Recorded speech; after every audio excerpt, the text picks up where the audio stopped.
Good morning. You're listening to WPVM LP in Asheville, North Carolina, 103.7 on your dial. This is the BLAINESWORLD show, heard each Wednesday at 9 a.m., and you can also watch us on WPVM's Facebook page. I'm your host, Blaine Greenfield, in my Zoom studio here in lovely downtown Fairview, North Carolina. And each week we focus on the Asheville theater scene, as well as on positive news and information about people and organizations in both Western North Carolina and throughout the country. And toward that end, it's my pleasure to introduce Matt Edwardson and Mike Yow. And guys, you can wave to all your fans and friends on Facebook. Okay, so hey, if you're Facebook watching, fans. you can Hey, see. 3 people. Okay, exactly. Well, no, maybe 4, Mike. Anyway, these two guys are amazing. We dubbed off the air. We dubbed Mike. We kind of have a new nickname. So Mike is the prolific Mike Yow, and you'll see it for sure. Well, his background briefly, starting off as a theater and musical theater performer. Much of his professional career was spent in reading Matt's background. Well, we'll change that again. Do that. His is probably better than mine. I'll take it. Well, no, Mike, and then you can sing some opera for us, Mike.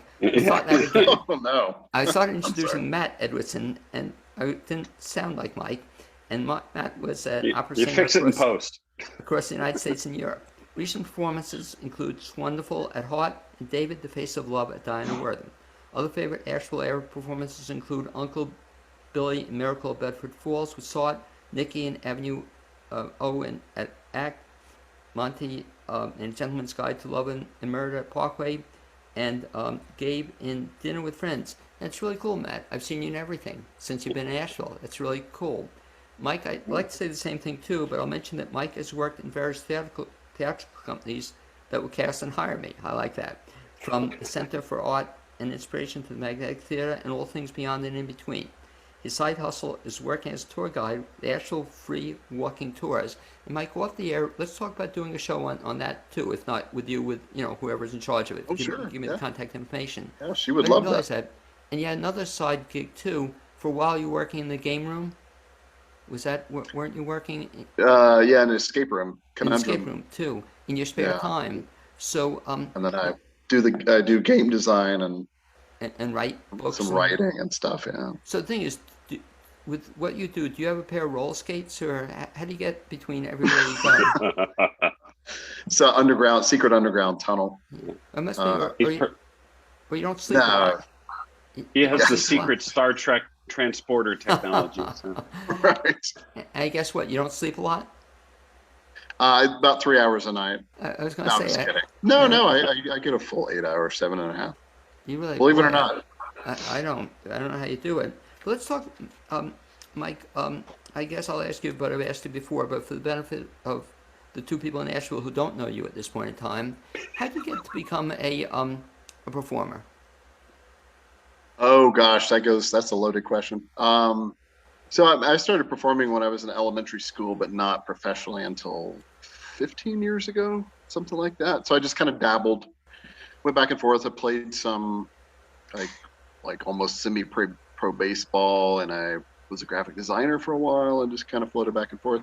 But I always kind of gravitated back to the stage, and so I decided to do that professionally about 15 years ago. I was like, I'm just going to commit and do it, and do auditions, film, theater, and it overall it's kind of worked out. So I've been very fortunate.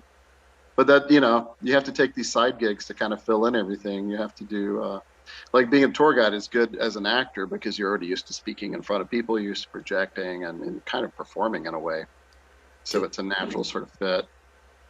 2 questions for you. One, I've asked you before, but again, what was your first role even as a kid? Do you remember the first role? I think it was tree number 4, tree number 3.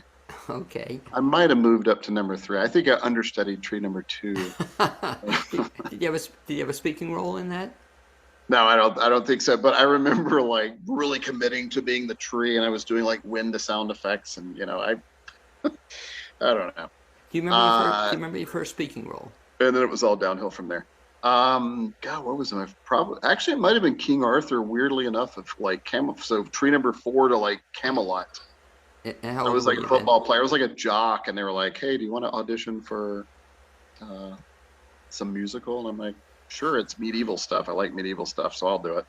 how old were And I you? ended up landing like uh, 16, something like that. Because the 15. thing I've asked you before, and I still want to do it, I've told you a couple times, I just want to do a show where you get to recreate that first role, because Karen never saw it, is that correct?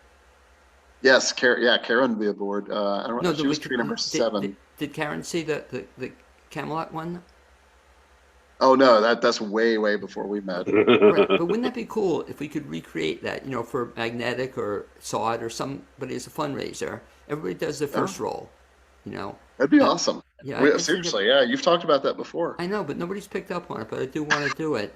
So, Push it. and We'll the, exactly. So the other thing I wanted to ask you too is, and I've been very impressed that all of a sudden now you're now into directing stuff, and you just did the David show and the little small show that was. That was quite a endeavor, was it? Yeah, that was a little bit of an undertaking. 16 orchestra members, 14 chorus or 16 chorus. My lead, David, was a bit of a, I don't even want to talk about him, kind of a pain. Oh, sorry, that was Matt. Oh, No, no, he's great, obviously. Now, was that the first thing you had directed?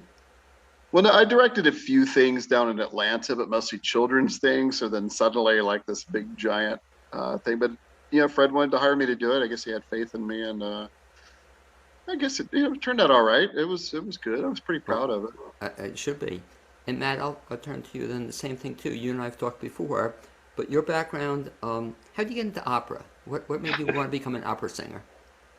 well, I had graduated with a music theater degree, and I had moved out to Los Angeles to focus on film and television work. And I was working at a Theater West near Universal Studios, and I started going to a music comedies class on Wednesday night taught by Betty Garrett. Anyone who knows old school Hollywood might recognize the name. She was in State Fair with Frank Sinatra, and she was the neighbor in All in the Family, and she was in Laverne and Shirley, the landlord in the Laverne and Shirley. Anyway, she was awesome. But anyway, I got back into singing, and she referred me to a voice teacher there and in LA, and I started studying with her. And after like 2 lessons, she said, you have a big operatic voice.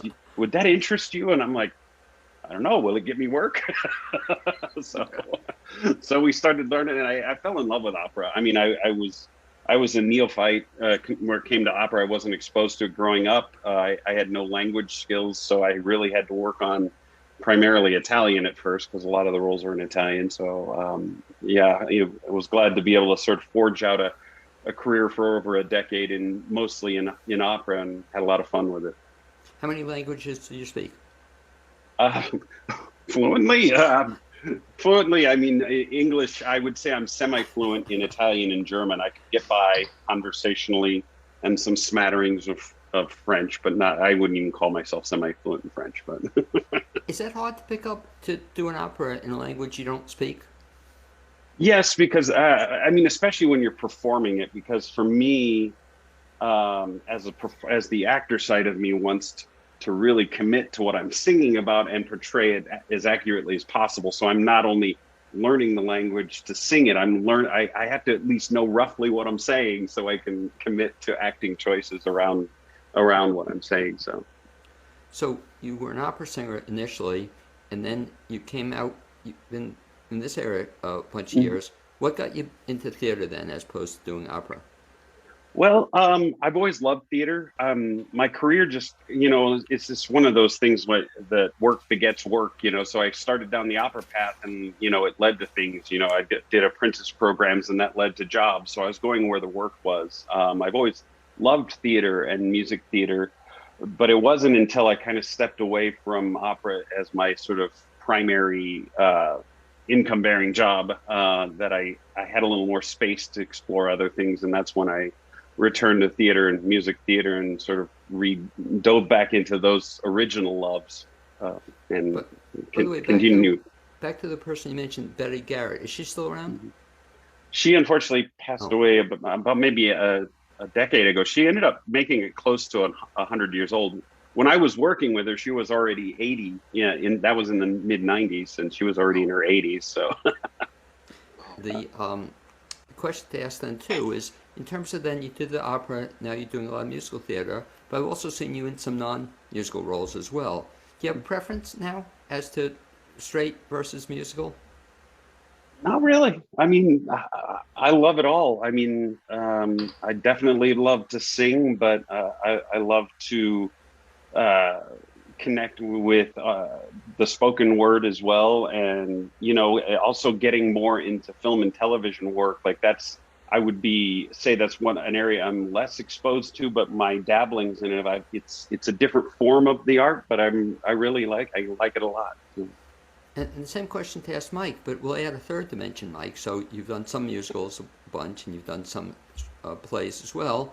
And also, I wonder sometimes about your future desire to become a member of the clergy. You know, is that something else that? Because I've seen you. How many plays were you different members of the clergy?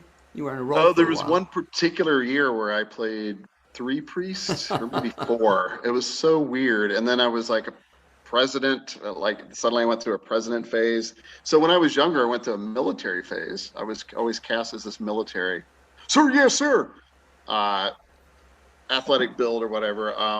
I was never in the military, but I always got cast police officer or something like that. But that be, by the But way, as you get older, you know, I'll take whatever. It's mostly character roles now. But I was going to say though, Mike, a great new gig for you in your spare time. We can perform weddings. You know, what do you think? You know, that's right. I should. I have to be indoctrinated in some sort of faith, I suppose. Exactly, in your spare time. Visually. Okay, let's fast forward then to kind of what you guys are both in. I guess coming up as the show airs, it'll be on very soon. And what show is that, Mike? That is It's a Wonderful Life, a live radio show. So it's 5 actors portraying all of those various characters that we all know and love from It's a Wonderful Life. Matt here plays Mary Bailey. Wait a minute. He's filling in for George, actually. No, he's my George Bailey. Madison Garrison is my Mary Bailey. Matt's wife, Lara, is Lana Sherwood, who voices Violet and a bunch of other characters. And Pasquale Lacourt, or Pat Lacourt, plays Clarence and some other roles as well. So I have an all-star cast I'm very proud of. Now, it's interesting. That's why I'll be curious to see the show. So I've seen it before a couple of times at NC Stage, but they only had 4 actors. What's the 5th role, or your role? Well, Matt was begging for work, so we added a 5th role. No, you can't take anything I'm saying seriously, apparently. No, this one actually this is the Joe Landry version, which I prefer, actually, and it actually has 5 characters in it. So, yeah, it's Joe Landry is a playwright who adapts a lot of classical films and turns them into playable scripts. And so what's your role in this? So I play Freddie Fillmore. He's the host. He's the radio host, Freddie Fillmore from WBFR, Playhouse of the Air.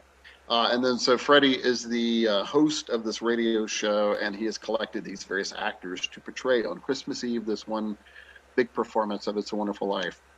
So we're actually playing characters, which is kind of interesting.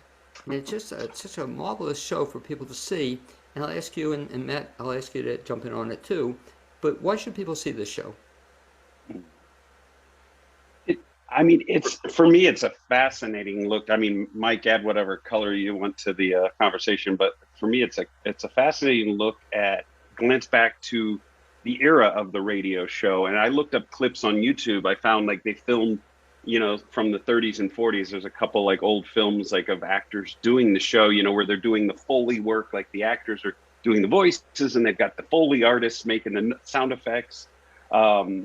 You know, so it's to me, I mean, I love this story. I mean, It's a Wonderful Life for at least the last decade, is a tradition of mine to always watch on Christmas Day. So I know the story. It never gets old to me. So there's that level, but then also seeing like it presented in this format as a radio show is fascinating too. And just appreciating kind of both mediums at this, like a stage and a radio show production at the same time. Right, because there is a live studio audience, so the people in the theater do represent the people actually in the live studio. And you actually put them to work because they actually have to applaud, right? They have to applaud. We hand various Foley items to various people. They have no.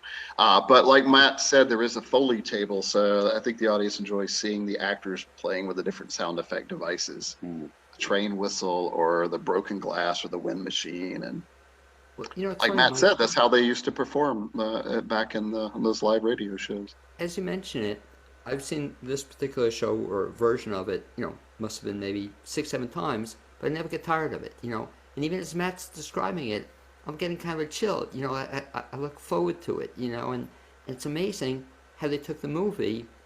And a very sweet part of it, too, there is kind of a romance to it, too, which is very sweet to it as well. So it's just a very touching play, that you never get tired of, Had you ever done, Yeah. Matt, a play before where you had to do sound effects like this? I was going to say no, but let me think about it. I don't think so. I don't recall. I mean, there are some shows where I've had to do some like tech work, sort of moving sets and things like that, but never sound effects. Yeah, was it fun doing it? Yeah. Oh, I mean, we're still in the process, or we're finishing the process of putting it together, and it's been a lot of fun. I was going to ask ballpark, Mike, how many sound effects are there in this? Oh gosh, I need to go through and count them. I'd say 100, 70 to 80. Really? Yeah, Wow. maybe close to 100 actually. close to 100, maybe. Now, you don't always have the blessing to have one, but do you have a stage manager for this? We do actually. Now she is Grace. Grace Carter. She is a stage manager at. She's very young, but she's very experienced at Black Mountain Center for the Arts again.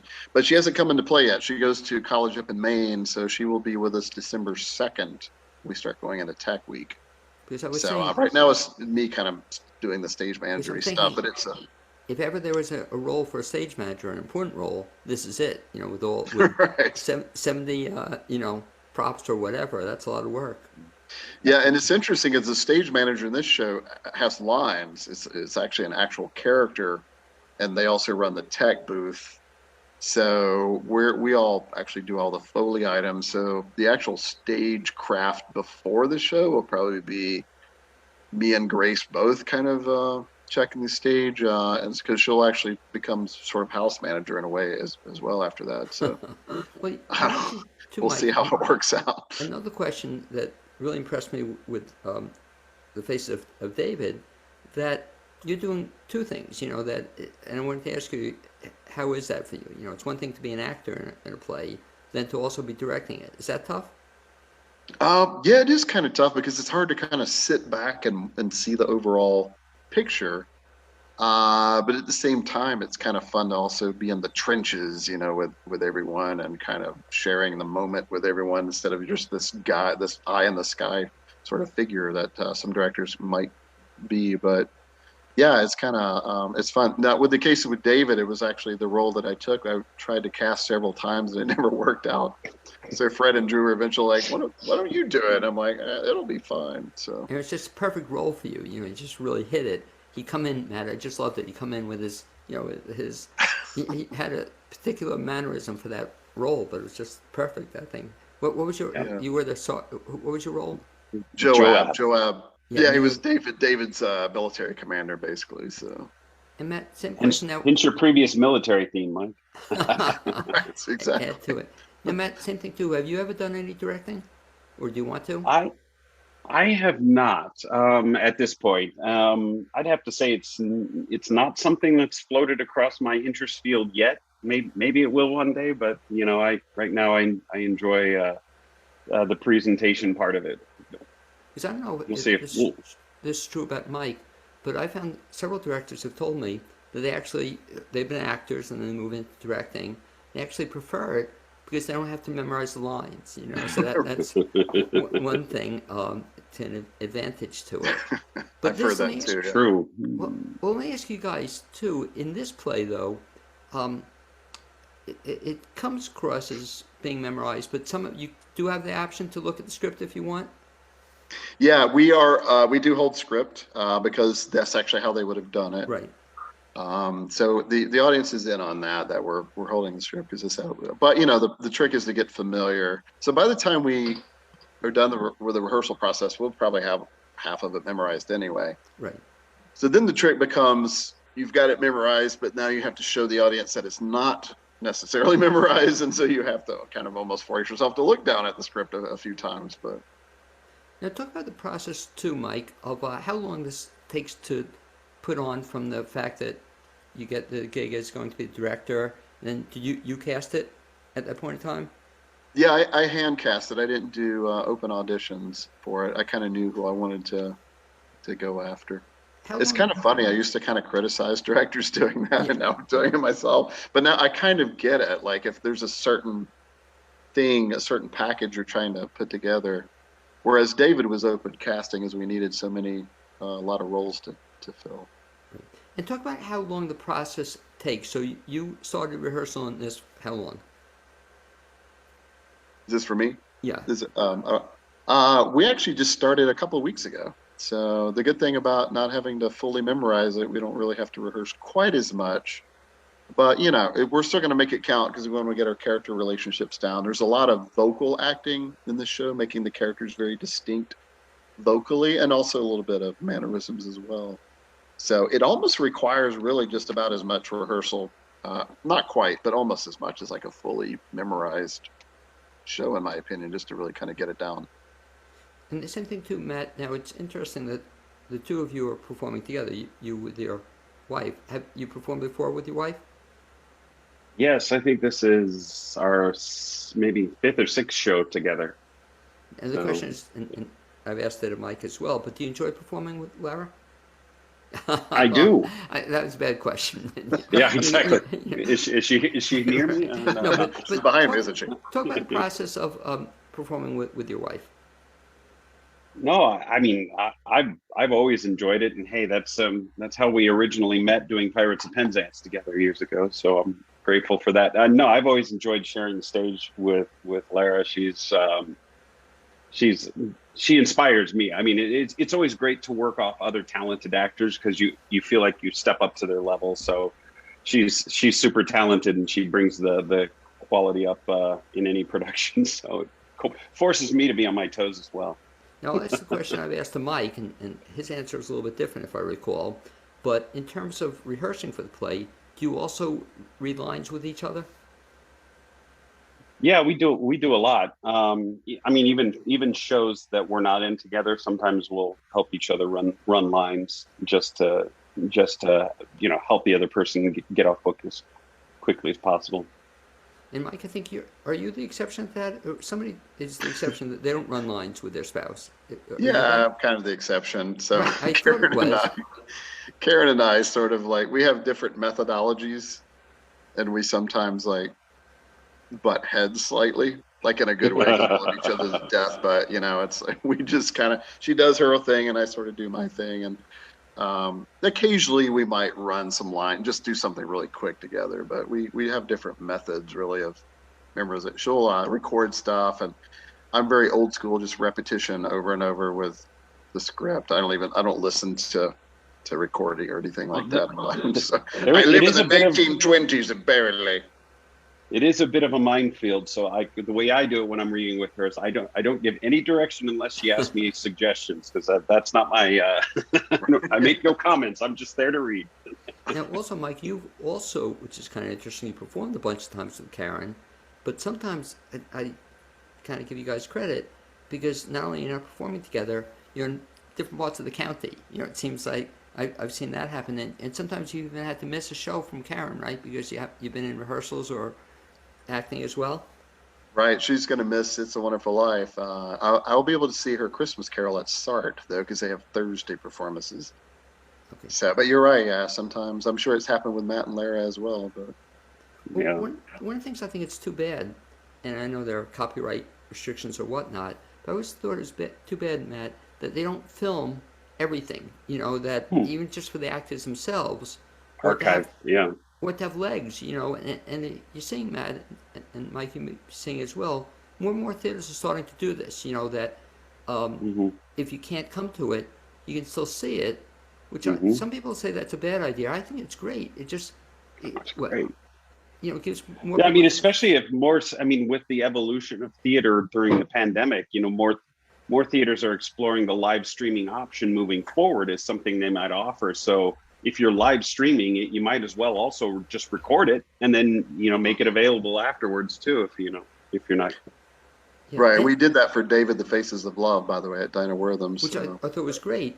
And you Fred, have to get back- live stream it. You have to let me know, or Fred will, if it's available to people after the fact. But NC Stage now does that a little bit, which is just good. It gives people more option to see a show, which I Yeah. think is great, because I wish more shows would do that. Talk, Mike, Right, where this yeah. is going to be. This is going to be performed where? Black Mountain Center for the Arts in beautiful downtown Black Mountain. So there's a lot of people don't realize there's a theater space in there. Yeah, I haven't been to it yet. So yeah, cute little space. It seats normally about 80 to 85, but I think seating's going to be 60 maximum. Last I heard, it could change by the time we open December 10th, depending on the mandates. But right now it's 60 maximum, and you do have to be vaccinated and have proof of vaccination to enter the house. So there we go. But 60's not bad. House of 60's not terrible. Okay, and you performed there a couple times, is that correct? Yeah, this is probably my 4th show there, maybe. And I did this show 4 years ago. I played the same character. I didn't direct that one. And then I did a Christmas Pudding and With Lara. it might have been something with Lara. Was That's it? how we met, actually. So I can't believe one that I missed. What's it like in terms of doing a show that everybody knows? In other words, Matt said he saw it as a kid growing up every year. I assume you've seen it a couple times, movie, Mike? Yeah, I kind of like Matt. Although mine was growing up, I used to watch it with my dad every Christmas. That was kind of our thing. And then so I watched it about every year. And last couple of years I've skipped once or twice, but I have it so entrenched in my head. I never get tired of that story. And I think this is a good era that we need the story. We need a little more hope, I think, in the world right now. It's a very hopeful. I do have to say that it is, knowing the story so well, and, Jimmy Stewart's iconic in the role, is I'm constantly falling into Jimmy Stewart rhythms. So, I don't want it to turn into a rehashing of what Jimmy Stewart did. So trying to find my own take on it. I was just going to ask you, if you had the option, Matt, and I'll ask Mike this as well, that if you're doing a show and there was a movie version of it, would you make an effort to see the movie before you did the show, or wait till afterwards? I would probably, I've done things like that before, where there are other recordings available. I like to start with my own take on it. Before I get to performances, sometimes out of curiosity, I might watch something just to see if there's, just to see what other takes are out there. But typically I don't invest in it too much, because again, I want to sort of focus on my own presentation of it. In this case, it's challenging because I've had such a history with the piece. I've already watched it so many times. But Well, that was so cool seeing you and David, though, because I had in my mind, kind of knew the story, bits and pieces of it, but I had no picture of who David was, or even, I guess, Mike, you're pretty good on movies as well. There was never a movie per se of David, is that correct? There were movies where he's been portrayed? I don't think specifically. There's actually an animated movie called David that's coming out, because during the rehearsal process, people kept sending me links to it, and I posted in our little Facebook group, and I think 6 people saw it. Because I missed it. I'm sorry. old and I use Facebook. It looks really good. It's like Disney level animation. Actually, it looks better than Disney animation, honestly. I'm not sure who's producing it, but yeah, it's a movie called David, and he's got this little pet sheep, and because you have to have the cute little sidekick, and he's got the sling, and it looks really good, actually. Well, except from the trailer. Matt had the advantage; he had you as his sidekick, so as this cute little guy comes. I can wear a sheep costume with the best of them. Okay. But give the folks want to find out more about this show. Best bet, Mike, is to do what? Go to Black Mountain Center for the Arts, the website, and you can purchase tickets through them. So I'm also the producer of the show, but they are the venue, so they're co-producing. So they're having the venue for us. But yeah, Black Mountain even Center for the Arts. And when's it going to run? From when to when? We December 10th through December 19th. So Friday, Saturday, Sunday. So just 6 performances. So get your tickets soon, everybody, because they're probably going to sell out. Going like hotcakes. Okay. That's right, like hot taxi. Okay, I look forward to seeing you guys then, if not before. So thanks for being my guest this first half hour on the Blaine's World Show, and I'll speak to you soon. Okay, guys, be Thanks, well. Blaine. Thanks. Okay, Thanks. so Take care. if I can make them Have fun, disappear, that's going to be the trick, or they'll disappear on their own. And we'll make Mike disappear. Sorry, hold on. And Mike's gone. I'm going to welcome my second guest, and she is there with me, Allison. Yes, hi, Okay. Blaine. I have a quick announcement to make that as we get set up for the second part of the show, I should mention that WPVM's mission is to foster community through programming that cultivates dialogue to inform and entertain. The station provides the medium for artists, businesses, community leaders, and nonprofits that share their voice on live radio and also now on Facebook Live. Listeners are invited to help support WPVM's efforts by making a tax-deductible contribution. You can do so by going to the website wpvmfm.org and looking at the donate option on the upper right-hand side. It's now my pleasure to introduce my second guest, and she is Allison DeSalvo. And Allison, before I introduce you, you can wave to all your fans and friends in Facebook world. So if you're watching, that's Hi. Allison. And Allison does a whole bunch of different things. She's performing and teaching artist. Also famous, which we'll find out more about, Allison DeSalvo's World of Song. She's, as mentioned, singer, songwriter, nature lover, artist, educator, and kids yoga instructor. Long before performing for families, children's entertainer, Allison DeSalvo could be heard singing up a tree at her childhood home in San Francisco. Later, as a professional actress, she won critical acclaim appearing in musical theater, opera productions of off-Broadway and in Europe, including La Scala Opera in Milan, Italy. Along the way, Allison fell into and in love with performing and teaching kids. She founded World of Song, combining her talents in music, dance, storytelling, and art to nurture the full spectrum of children's creativity and need for self-expression. She celebrates the release of her second family album and 30 years teaching and encouraging connections from an early age to inspire learning and living with love. So when did you decide you wanted to be a performer, entertainer? When did you decide that? Gosh, I think, music and dance was kind of in me as a child. And I was literally up in a tree singing. My mom could hear me up there. And I was dancing around. And I think that musicality and that movement just expressing itself freely, my parents probably saw that that could be nurtured along. And I suppose it was maybe when I was around 11 when I kind of transitioned a little bit from dance and ballet to being an actor and studying theater and taking acting classes. Yeah. Had your parents been performers? No, but my mother loved to sing, and both my parents were great dancers, and I think they loved the arts and performers and going to see shows. My mother, I think, wanted to be a dancer. It was not something that her father would let her do when she was looking to have a career. And so she must have saw that was in me, and she nurtured that then and let me follow my passion, which was clearly happening, as a kid. As a kid, do you remember your first role? Oh my gosh. It was very, it was an original show, I think. I mean, we did a lot of scene work and little parts in scenes of known plays and shows, but there was an original show that was called Inside Out, and it was written by this composer who was working with the American Conservatory, Young Conservatory Theater out there in San Francisco. And it was a beautiful show, and it was really exploring, what it means to be a kid, and she wrote all this original songs and music to it, and we were in a wonderful ensemble all singing these kind of poems, and they were beautiful. Inside myself. Now that I think about it, it was really kind of allowing us to explore our inner world, which is so much of what I'm now doing. How old were you? Oh God, that was when I was around 10 and 11. I switched into theater. Because you may have heard me talk to my first guest earlier today. got this great idea for a fundraiser, and I want to do this sometime, Allison. And what I want to do is everybody would recreate their first role, okay? Oh my goodness. When you did it, for example, do you have a videotape of that or a record of it?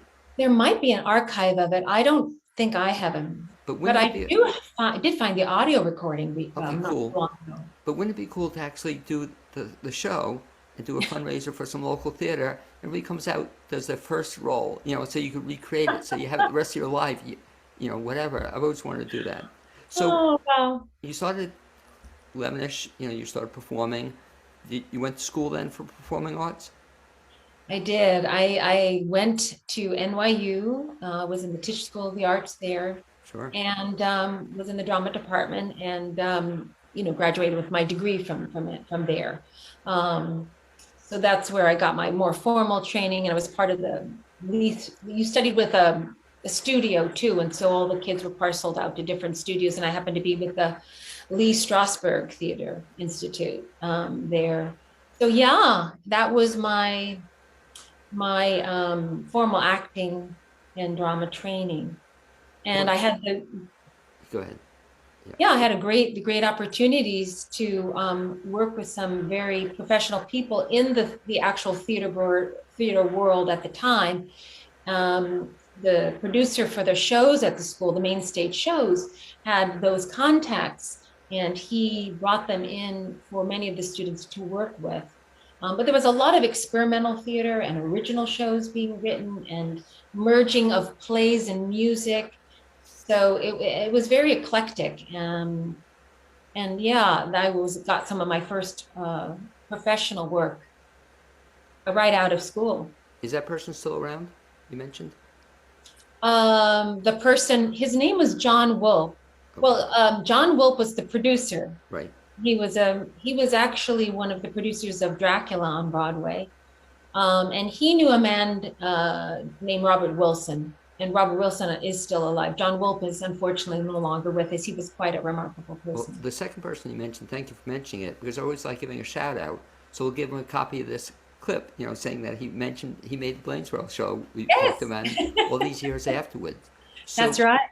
What's really kind of cool about what you've done then professionally is that you actually then went to school and actually used some of the skills you learned, and actually studied something that you started immediately put into practice. So you graduate from one of the top schools in the country in theater, and you started then getting into the field right away? You jumped right into it? I did. I mean, there was this kind of project, a very unusual show called Hamlet Machine, which was based on the writings of a play written by Heine Müller, an East German playwright. And that play, the ensemble that Robert Wilson, he was the director for that ensemble was taken then, it was reproduced to be on a European tour. And so I got to tour Europe in that role, in that show, which was really an amazing experience. And I loved it. It's produced in part, co-produced, I think, with one of the West End theaters in London. We started off in London and went to Paris and Lille and Nice, and then we went to Madrid, and it was an amazing European tour. But it just happened to be that this particular director was also working on another production for La Scala, and he is an internationally known avant-garde opera and theater director, Robert Wilson, and he was looking to do it in a very different way. I don't know if you know about the Japanese No theater, but that was a big influence in his style, where the opera singers were standing on the side of the stage almost as narrators of the opera. And we were an ensemble of actors and movers who were interpreting the opera Salome by Richard Strauss. And we were almost like puppets performing. They were non-singing roles, but it was really extraordinary. And this was, which is great. This was right after college. You were doing some of this stuff. This was pretty much right. Within wow. Within the first year after school. So it was a very special opportunity. Yeah. And I was very honored and privileged to be a part of it. And kind of, I had a love of opera. I was a classically trained singer, and my singing kind of went and it was, oriented in that direction. Although I sang a lot of musical theater too, but to be at La Scala was like this amazing moment in my life, and I'll never forget it. And I was a great admirer of Maria Callas. When I was in high school, somebody introduced me, gave me a record of her opera singing, and I think I loved her drama and her ability to create such emotionality through her singing. Even no matter what people thought of her singing, she was a gifted communicator in the way she felt, and the way the music just touched you. And so I knew that she had performed at La Scala. So here I was having this experience myself in a completely different way, but it was still quite amazing. Fast forward, if you would, from that experience to then what became World of Song. How did you get there? So what happened was I came back to New York after these two European experiences, and I really was introduced by a friend, a fellow actor, to a recreational center for the arts for children and families. And it was a special center in New York City where parents could come and bring their children, and they could be exposed to music and movement and art classes that would be encouraging of their creativity and educational, and and nurturing their development. And it was something that I decided to try out in between finding theater gigs. And it ended up being something that I just so connected with and really fell in love with, as you mentioned earlier. And then because I love to perform and I didn't want to have to wait for somebody to give me a job, I decided to form my own little production company, which I decided to call World of Song. And it was my vehicle for performing for kids and creating my own music opportunities to sing, and created these very fun, interactive performances for children in all kinds of venues. And then it sort of also launched my own music program, kind of built out of what I had learned teaching at this other place. And I created my own music class that parents could attend. And I began to teach and be performing, and led me to teaching at some schools and doing it full time, and then part time. And it's kind of been back and forth like that. So I've had experiences both working for myself, freelancing, and then also working in actual preschools, because my work is more geared towards early childhood, and zero to first grade, perhaps. When did you form World of Song? It was around 1992, 91, 92. And I called it World of Song because I wanted it to encompass as many colors of music, because music to me is all around us.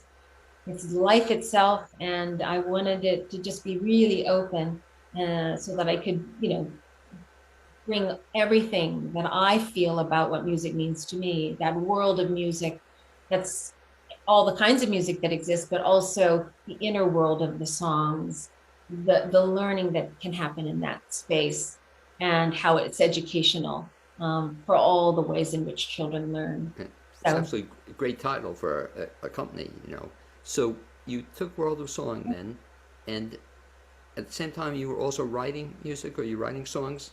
Well, to tell you the truth, I was working with a friend. We were, coming up with wonderful arrangements of of traditional songs, of folk songs, of other children's songs, and other children's performers' songs. So when I did my first album, which was, I hate to say that it's been so long, but the truth is it was just around 20 years ago that I produced my first album, which is called Happiness is All Around You. There's a theme here with my music. And the producer on that album, she encouraged me to write my own songs. So although music, I was always kind of coming up with songs from when I was a child, it was kind of there.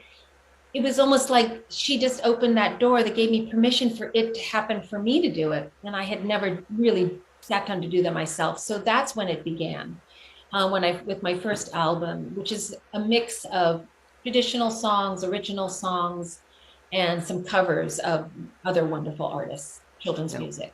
the songs from that, then, so some original stuff. Did you write the original stuff, or did other people write it? Um, there are three that are my music, words and lyrics. Then the person who was my music collaborator and my music partner, my guitarist at the time, he contributed three of his original songs. And then the other were in there already the tradition of children's music, traditional songs. And I did a couple of covers, like one, I did a Raffi song that I love called, oh gosh, I can't remember the name. By the way, that's the name. Wouldn't that be a great name for a song? Oh gosh, I can't remember the name. That's right. Oh, caught me off guard there, but yeah, so that was, so this new album is all of my original songs, but what it started the songwriting. That then just started to happen. And I have continued to write songs over these last 20 years. And I got very involved with another business and a variety of other big time-consuming projects, and life changes, like moving from New York, where I was living, to Philadelphia area, and just my life, and taking care of my parents who were aging, and my mother-in-law. So a lot of life was happening, but what was very special about this was that I started teaching my own classes again, and all of the music for that program, which is called Music, Art, and Me. That educational music program, all the songs were original, and they were my own music. And they included themes and things that I wanted children to learn. So they were a lot to do with the concept of the seasons. And so I used some of those songs to come into this new album, and it really embraces my love of nature. And all the stuff you do you have a preference? In other words, I'm hearing that you perform, you write, you teach, a little bit of everything. Do you have a preference as to one thing you like doing best? Oh, it's really hard to say. Whenever I'm just with children, just there with them, whether I'm singing and performing a song and we're having that interaction, that inspiring, exciting moment where that energy and that interplay is going on, or whether I'm in the classroom with them and we're learning together and we're exploring together. I think it's just that immediacy with children and their response, that exchange, that interchange is very, very joyful, very uplifting, and very wonderful.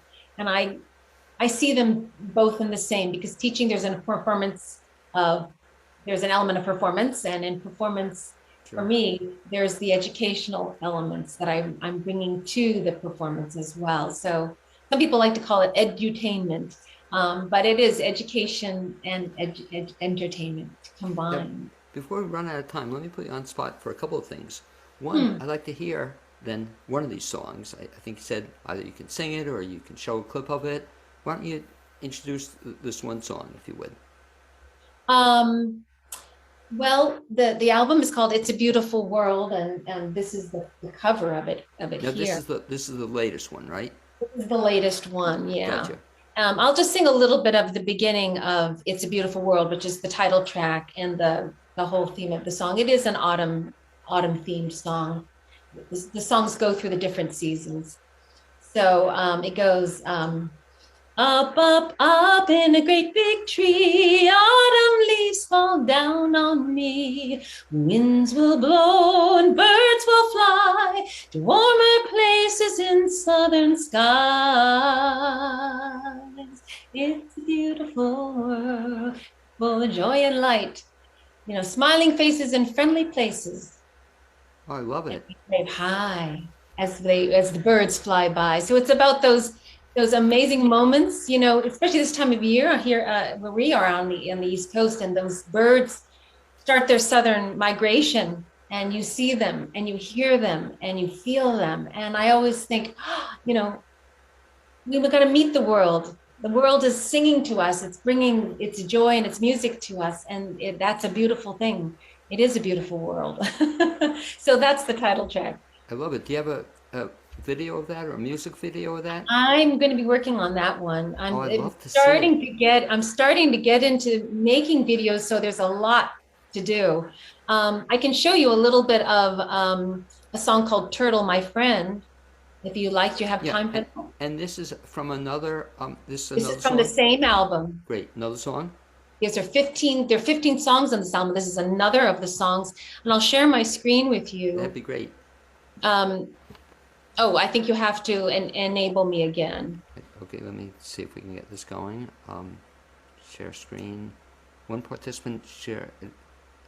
I think I said you can share it on my end. Okay. I should be able to. Yeah, there you go. Good. Well, okay. That's our email. Nobody should look at that. I see our. Oh dear. Oh dear. Back and Yeah, forth. that's not supposed to happen. Okay. Here we go. Here we go. So Great. sorry. Perfect. Here we Okay. are. Oh, super. Please. Turtle, T is for turtle. Turtle, my friend, has lived for millions of years. Baby turtle hatches at night under starry skies. They follow the lights above as they open their eyes. They scramble down the shore to the ocean's embrace, where they live and grow up, swimming in the world with grace. Turtle, turtle, T is for turtle. Turtle, my friend, has lived for millions of years. Allison, what's amazing with that video, you were actually the turtle also? That was you were acting it. That was you as the turtle? No, that is an actual footage of turtles. Those are Right. real nature footage. Oh, I thought you were acting in that. No, you know, you're making me joke.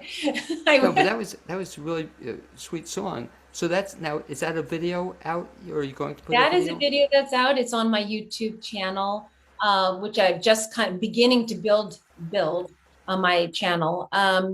And it's called Turtle, My Friend, and it was inspired by the PBS documentary, This City Dark by Ian Chaney. I wrote it around 2012, and I could just happen to catch that program. And it was all about how we were losing the night sky, and there was one element where it showed footage of the baby turtles in Florida and how they're disoriented by the city lights, because the song is all about the moment that they hatch, and they follow the light of the stars, the reflection on the ocean. So that disorientation with unnatural light, you know, makes them move away from where they need to go, which is towards the ocean. And so that's why little baby turtles are in danger. We know so much about this now. There's a lot more awareness. But this song, I was very inspired by how beautiful that is, that they follow that light and go home. And it's a treacherous, it's maybe just a short distance from the sand when they hatch to the water. But there's many predators, there's lots of pollution. And then at night, it's often when they happen because there are less predators, they kind of get confused if the lights are on nearby in your cities. So A beautiful song and video. It's a was great. lullaby. It's like a lullaby. And it is also a fundraiser for the Save a Turtle organization down in Florida. So we're collaborating, and they're using this video to help.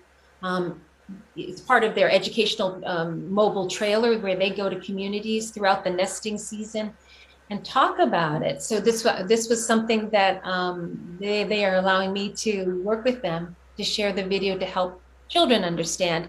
Because I feel like if kids can connect with these images and these, they get the feeling through the song, then they'll care. And when that caring happens, then there's a sensitivity towards wanting to do something. And children are the future in our natural world. And part of the album is about making those connections so that we want to care for each other, care for ourselves, care for the natural world around us.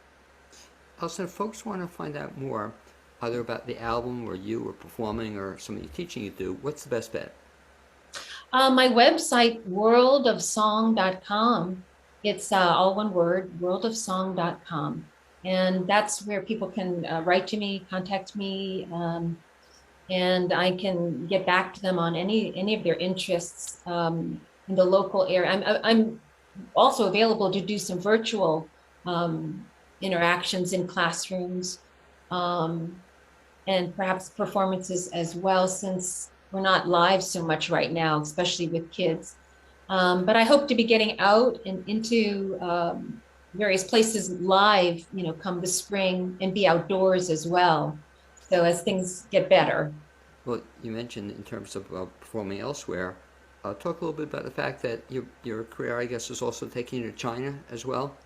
Oh gosh, that was another amazing experience. How did you wind up in China?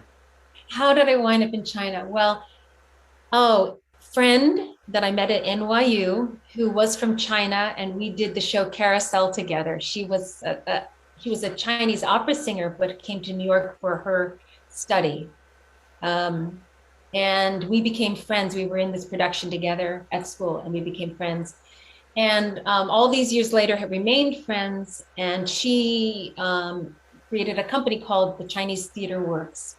And they are a nonprofit in New York City, and creating original plays that combine Chinese stories and shadow puppetry. And they're quite brilliant.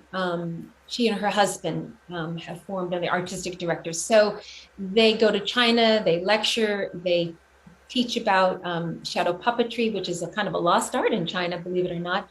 And they did a summer camp back in 2014, and they asked me to come because of my experience and expertise with children and my theater background. So I joined them, and we did a summer camp for about 2 weeks in China, in Nanjing. And it was just amazing working with translators. And I was teaching them yoga and theater games and singing and music. And they actually sang a song off of this album in a prior incarnation. And they learned shadow puppetry, and they created their own play. So that was an amazing collaboration with my friends from Kwang Yu and Stephen of Chinese Theater. I was also going to ask you as a final question that aside from the music and World of Song, you mentioned, and I read about the fact that you're also into teaching kids not just music, but yoga and mindfulness? Yes. How'd you get into that? Well, my own yoga practice over many years that I've been doing personally. But in my early 20s, around the time that I was describing to you that I was out performing in Europe, I happened to meet a wonderful person who became my spiritual and creative mentor, and my meditation teacher. And that really got me into that, looking at that and having that be a part of my life. And so one thing just led to another. At around 2010, I decided to take a course in yoga for kids. And because I have all these other, elements in my palette, the singing, the music, the dance, the storytelling and drama and the art, yoga was just like this wonderful fit. And it gives me a more direct way in which we can teach children to just take that deep breath, be in the moment, deal with what is going on. And it's become a very now present in classrooms and schools all around the country, all around the world, to deal with stress, to deal with anxiety, particularly with older kids. But if we learn from when we're very small, is how to calm down. It just becomes another way. And like the arts are another way, an entry point for meditation. And one more So, time, the website. worldofsong.com. And you can see me also on Facebook at Allison DeSalvo's World of Song. Great. I'd like to thank you for being my guest the second half hour on the Blaine's World Show. Also to Mike Yow and Matt Edwardson being my guests on the first half hour, and to also Amy Prisnash, my producer. And we hope to see you next week, same time, same place. Thanks.